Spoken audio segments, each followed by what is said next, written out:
संसार में जन्म लेने के बाद सब कुछ ढूंढ लोगे, निकाल लोगे, पर संसार में जन्म लेने के बाद, दुनिया में आने के बाद व्यक्ति सब कुछ ढूंढ सकता है, सब कुछ निकाल सकता, पर दुनिया में आने के बाद व्यक्ति, संसार में आने के बाद व्यक्ति अपनी गलती नहीं ढूंढ सकता और अपनी गलती नहीं निकाल सकता। और शिव कथा कह रही है, भगवान शंकर का चरित्र कह रहा है। शिवालय में जाओ, शंकर के मंदिर में जाओ तो दो चीजें बाहर छोड़कर जाओ, एक चमड़े का जूता और दूसरा चमड़े के शरीर में रहने वाला अहंकार, ये भी बाहर छोड़कर जाए। शंकर के मंदिर में जब पहुंचो, शिवालय में पहुंचो, शंकर को एक लोटा जल चढ़ाने जाओ तो दो चीजें बाहर छोड़ जाओ, एक चामड़े का जूता और दूसरा ये चामड़े के शरीर में रहने वाला अहंकार। बस ये दो चीज मंदिर में लेकर मत जाना, ये दो चीज शंकर के पास लेकर मत जाना। एक चमड़े का जूता बाहर रहने दो और दूसरा चमड़े के शरीर में, ये मनुष्य के शरीर में जो अहंकार रहता है, इस अहंकार को बाहर रहने दो। जब तुम मनुष्य के शरीर में, चामड़े के शरीर में जो अहंकार है, इस अहंकार को जब आप बाहर छोड़ दोगे तो परमात्मा को मिलने में देरी नहीं लगेगी, परमात्मा मिल जाएगी।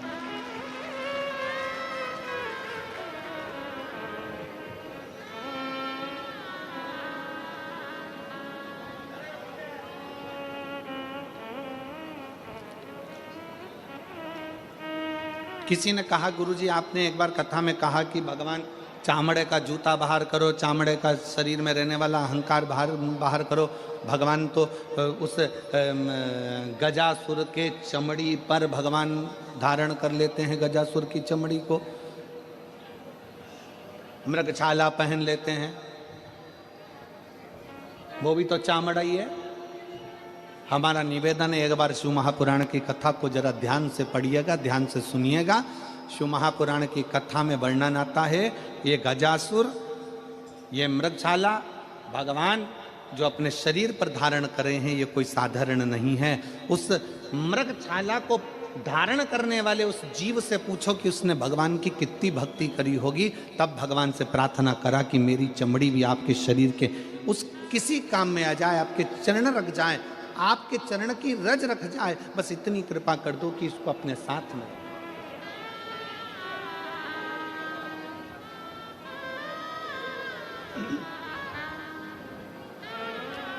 महाराज,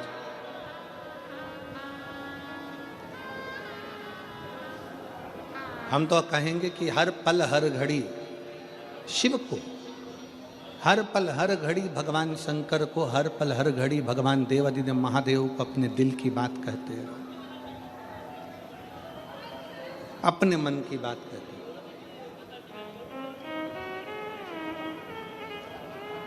अपने हृदय की बात देवाधिदेव महादेव को सुनाते हैं। उसके मंदिर में जाओ, सेवा में लीन हो।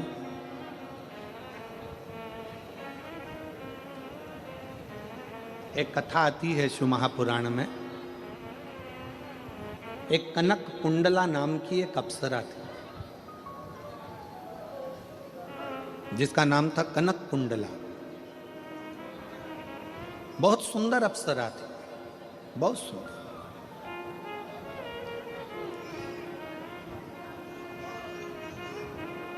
वो कनक कुंडला इंद्र की सभा में भी नाचती, देवताओं की सभा में जाकर नृत्य करती, सुंदर भी बड़ी थी। उसके शरीर का, उसका चेहरे का आकर्षण खींच लेता था।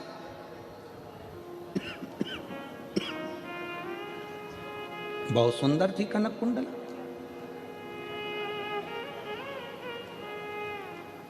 कनक कुंडला के मन में एक भाव था, मैं इंद्र की सभा में नाची हूँ, मैं देवताओं की सभा में नाची हूँ, मैं सारे देवों की सभा में नाची हूँ, मैं सारे देवों को आसक्त कर लेती हूँ अपने नृत्य से, अपने गान से, अपनी विद्या से। केवल एक की सभा में नहीं नाची और एक की सभा में नहीं पहुंची।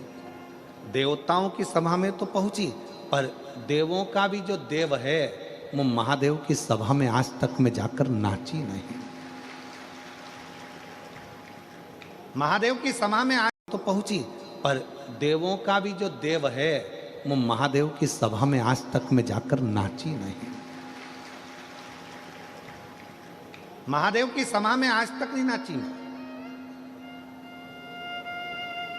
अब उस कनक कुंडला को कौन समझाए?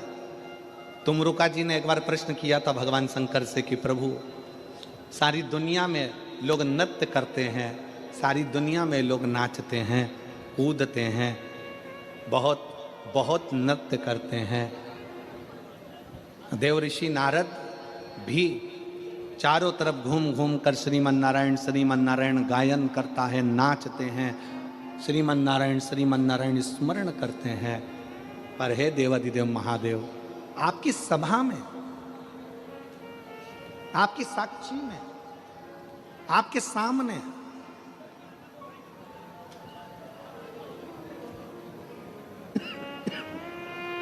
कोई नृत्य क्यों नहीं कर पाता?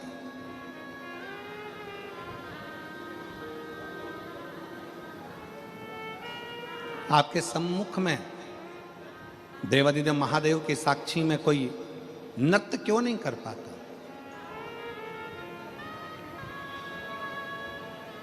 शंकर भगवान मुस्कुराकर उत्तर दिए हैं। शंकर भगवान कहते हैं, तुमरुका जी, मुझे लोग नटराज कहते हैं। मेरी नट लीला देखने के लिए तो ब्रह्माणी ब्रह्मा जी की धर्म पत्नी भी मृत्यु लोक में आकर लीला का दर्शन करती है।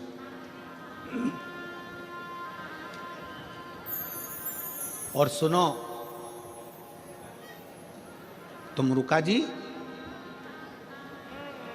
मेरे सम्मुख में नाचने के लिए कोई अप्सरा की जरूरत नहीं होती। मेरी सभा में केवल नृत्य, भजन, कीर्तन करने के लिए जो दिल की अप्सरा हो, जो मन से पवित्र हो, जो चित्तवृत्ति से पवित्र हो, जो हृदय से पवित्र हो, उसकी जरूरत होती है। जरूरत उसकी है।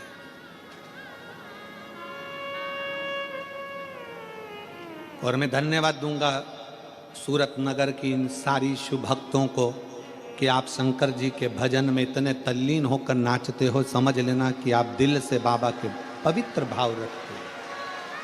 कौन देख रहा है यहाँ आपको? घर पर नाचोगे तो कोई ना कोई देख लेगा, शादी में नाचोगे तो कोई ना कोई देख लेगा, किटी पार्टी में नाचोगे तो कोई ना कोई देख लेगा, शादी के फंक्शन में, जन्मदिन में नाचोगे तो कोई ना कोई देख लेगा। यहाँ कौन तुमको देख रहा है? कौन किसको देख रहा है? यहाँ तो सब अपनी मस्ती में नाच रहे। क्यों? क्योंकि वो किसी को दिखाकर किसी को प्रसन्न नहीं कर रहे हैं, वो अपने हृदय से, उमंग से नाचकर देवाधिदेव महादेव को प्रसन्न कर रहे हैं, भगवान शंकर को प्रसन्न कर। कनक कुंडला के मन में यह भाव प्रसन्न हो गया। कनक कुंडला के मन में यह भाव आ गया कि मैं देवताओं के सामने नाची हूं, मैं इंद्र के सामने नाची हूं, मैं इनके सामने नाची हूं, मैं उनके सामने नाची हूं, पर आज तक मैं देवों के भी देव महादेव के सामने नहीं नाच पाया। और कई बार मैं गई, ऐसा नहीं है कि कनक कुंडला नहीं गई है शंकर जी के सामने नृत्य करने के लिए। कनक कुंडला कई बार गई, पर कनक कुंडला जब नृत्य करने के लिए सामने जाती थी तो देवाधिदेव महादेव समाधि में लीन रहते, समाधि में।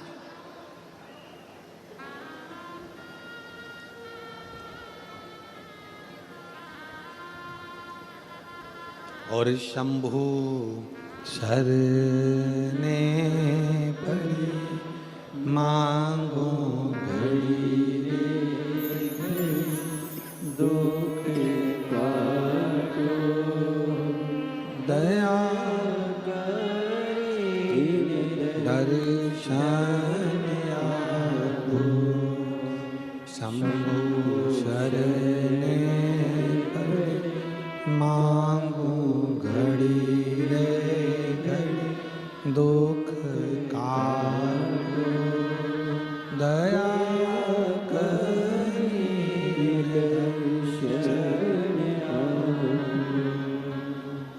कनक कुंडला कई बार पहुंची भी, पर शिव नेत्र ही नहीं खोले।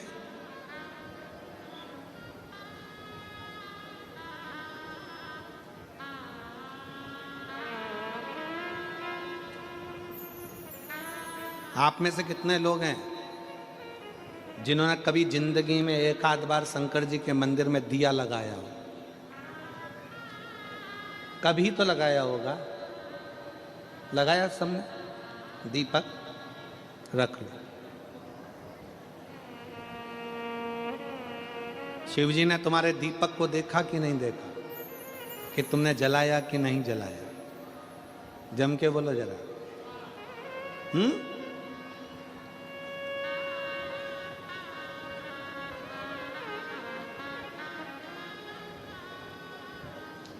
तुमने दिया लगाया, दीपक जलाया, शंकर जी ने देखा कि नहीं देखा?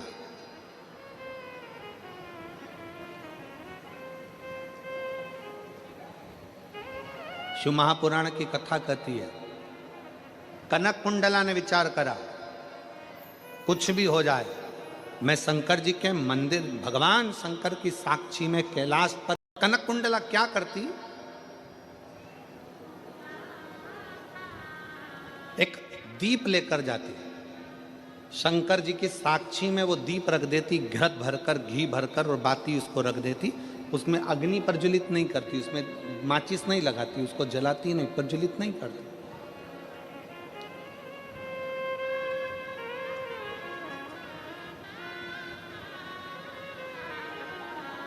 और कनक कुंडला अपने नृत्य को प्रस्तुत करने लगती। आज कनक कुंडला ने भगवान शंकर से प्रार्थना करी कि मैं आपको नृत्य दिखाने के लिए नहीं आई हूँ, मैं तो केवल आपका दर्शन करने के लिए आई हूँ। भोले बाबा, मेरे शरीर को दिखाने के लिए, मेरे स्वरूप को दिखाने के लिए नहीं आई हूँ, आपके चरण की रज पाने के लिए आई हूँ। मेरे भोले बाबा, अगर आज मेरा नृत्य करते करते ये दीप अपने आप जल जाए तो मैं समझूं कि मेरे शंकर ने भले मुझे नहीं देखा, पर दीप के माध्यम से मुझे बता दिया कि मैं तेरे नृत्य को स्वीकार करता हूं। एक दिन निकल गया, 2 दिन निकल गया, 3 दिन निकल गया, 4 दिन निकल गया, 5 दिन निकल गया, 5 महीने निकल गए, 5 वर्ष निकल गए, 50 वर्ष निकल गए, 100 वर्ष निकल गए, 5000 वर्ष निकल गए, और कनक कुंडला अपने नृत्य को करती रही, करती रही, करती। दीप लगा, दीप रखा।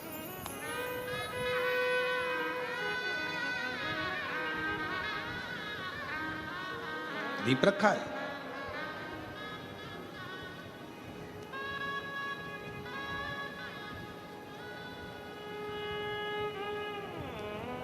तभी एक रत्नभद्र नाम का एक यक्ष आया, और रत्नभद्र नाम का यक्ष आया, पृथ्वी पर भ्रमण करता करता करता करता रत्नभद्र नाम का यक्ष कैलाश के नजदीक में शिव की आराधना करने के लिए, तुरंत शंकर की आराधना करने के लिए बैठ गया। शिव की आराधना करने रत्नभद्र बैठा, और यक्ष ने करा क्या? जैसे ही शंकर जी की आराधना करने के लिए बैठा, थोड़ी सी रज उठाकर, माटी उठाकर, थोड़ी सी धूल उठाकर, थोड़ा सा जल उठाकर उसने एक शिवलिंग का, पार्थिव शिवलिंग का निर्माण किया, और पार्थिव शिवलिंग का निर्माण कर कर उस पार्थिव शिवलिंग की पूजन करना प्रारंभ करी। जैसे ही पूजन करना प्रारंभ करी, हवा का एक झोंका लगा, और झोंका लगते ही उसमें से कुछ पूजन का साहित्य कनक कुंडला के शरीर पर जाकर लग गया। इतनी देर में तो दीप प्रज्वलित हो गया, इतनी देर में दीप प्रज्वलित हो गए। कनक कुंडला ने जैसे ही दीप को देखा, दीप जल चुका था। 5000 वर्ष निकल गए कनक कुंडला को नाचते नाचते, पर भगवान उस दीप को नहीं जलाए थे। केवल एक रत्नभद्र नाम का यक्ष शंकर के पार्थिव लिंग का निर्माण करता है, और उस पार्थिव लिंग के निर्माण का थोड़ा सा निर्माल्य शरीर से छू जाता है, और कनक कुंडला का शरीर स्पर्श होते से कनक कुंडला इतनी पवित्र हो जाती है कि वो दीप अपने आप जल जाता है। तब भगवान शंकर उसी स्थान पर रत्न भद्र और कनक कुंडला से कहते हैं कि तुम दोनों मंगल विवाह कर लो, क्योंकि कनक कुंडला रत्न भद्र यक्ष के पूजन के साहित्य का मात्र स्पर्श हुआ, मात्र स्पर्श, एक पत्र है।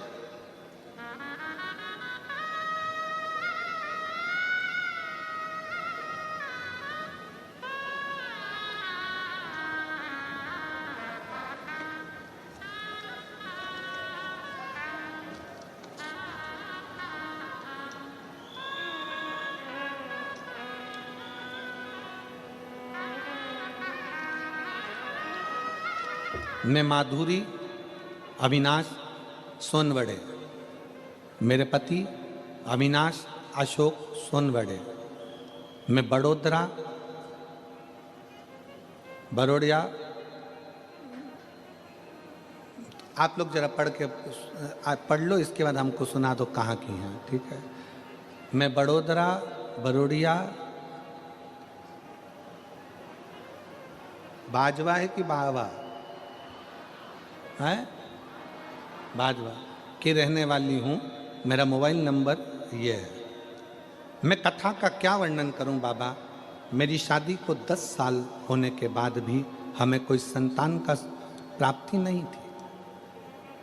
हमने तरह तरह की दवाइयाँ भी खाई, फिर भी हमें कोई फर्क नहीं पड़ा। फिर हमने आपकी कथा के बारे में, मेरी माँ ने मुझे आपकी कथा के बारे में बताया। मैंने आपकी कथा टीवी पर सुनी, आपने सफ़ेद आंकड़े की जड़ के बारे में बताया। फिर 2022 में बड़ोदरा में आपकी कथा हुई। 7 दिन कथा में रहना, पंडाल में बैठना और उस पंडाल की मिट्टी को अपने मस्तक पर चढ़ाकर अपने गर्भ से लगा ले। अब इस मिट्टी में क्या होगा?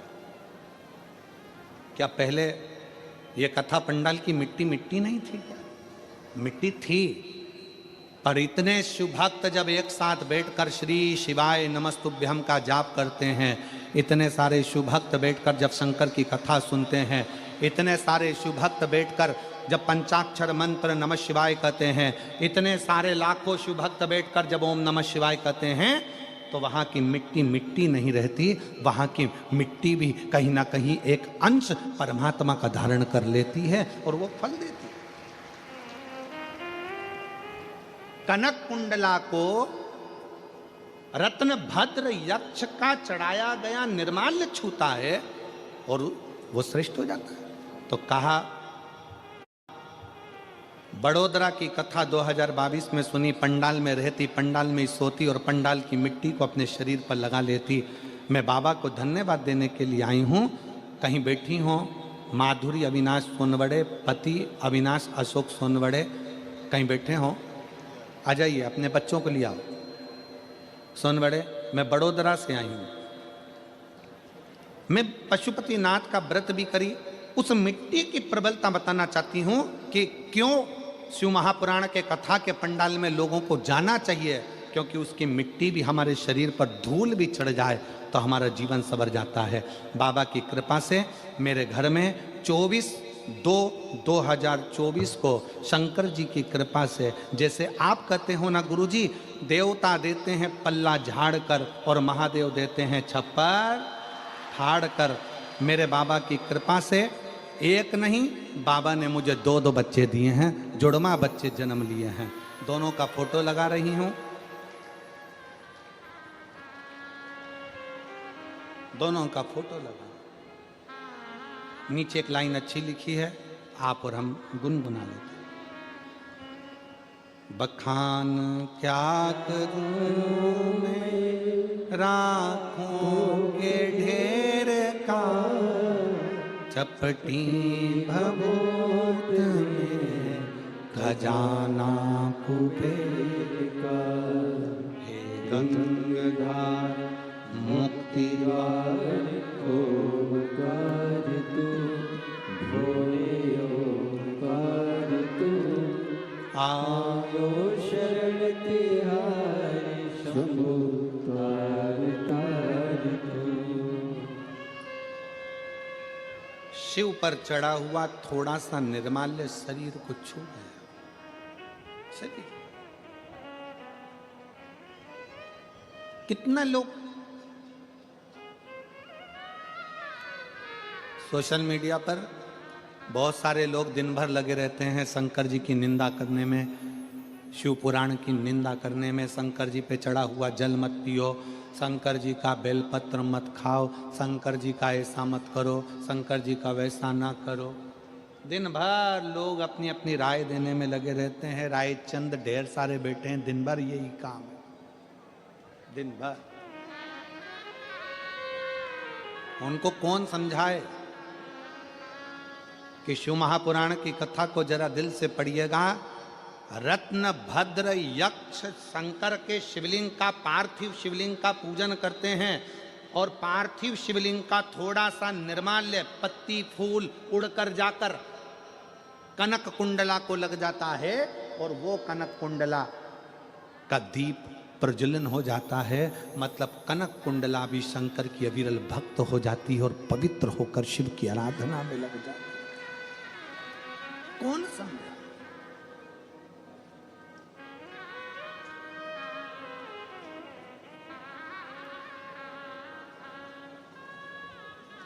इसीलिए आप लोगों से कहते हैं कि शिव के सिवा कहीं दिल, शिव के सिवा कहीं दिल वरना पड़ेगा तुझे आंसू बहाना, वरना पड़ेगा तुझे आंसू बहाना। शिव के सिवा कहीं दिल ना लगाना, शिव के सिवा कहीं दिल ना लगाना। आप करो शंकर की आराधना, आप जितना बन सकता है शिव की आराधना करिए।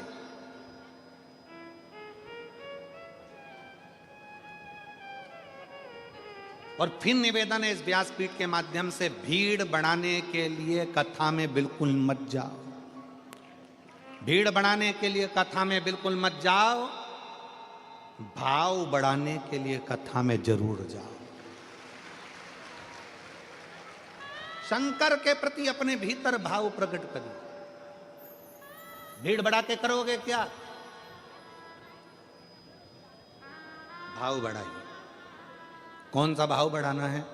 कथा में जाऊंगी, कथा सुनूंगी, कथा का स्मरण करूंगी, कथा का रस तत्व ग्रहण करूंगी।